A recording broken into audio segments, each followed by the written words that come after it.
eru nokkur vandamál sem steðja að í okkar kirkjulega rekstri. Það að fækka í söfnuðinum, sem ekki gott.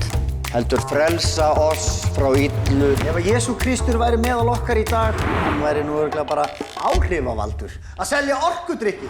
Þess vegna ætla ég að snúa vörn í sókn. Við erum að fara til Spánar, strákar, að smakka messuvín fyrir íslensku þjóðkirkjuna og þess vegna vantar okkur bílstjóra.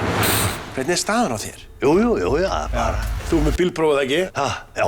Hvað er bílstjórinn? Já, ég var að hringja, hann er bara á leiðinni bara. Já, ekkert klúður. Ég heiti Marja. Já, hvað það segir? Ég er að koma henni að staðan fyrir Kára. Já, hvað er Kári? Hvað er fullir bílstjórinn okkar? She's supposed to be our driver.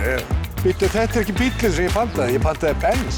Svakalega er þetta huggulegt. Það eru við allir saman þrír í herbyggi. Já, það fer vel ykkur þarna þegar í sveitunni. 3 kallmenn og 2 rúm. Þetta er bara eins og í vatnaskóli, sko. Hvar er ég? Spáni. Varstu þú ert að fara að keyra? Skál, hvað segir næstlending? Salúta! Vá. 4 prestar, djöfull það fyndið. Ekki blóta hér. Nei, shit. Þeir helltu niður rauðvíni fyrir 400 milljón. Nú að koma okkur hingað í burtu bara strax, annars lendum við í fangelsi. Hvað er hann að þig?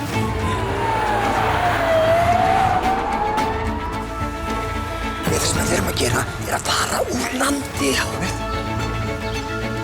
Vitleysingar eru þetta. Taktu hinni postulegu kveðju, látum oss spyrja.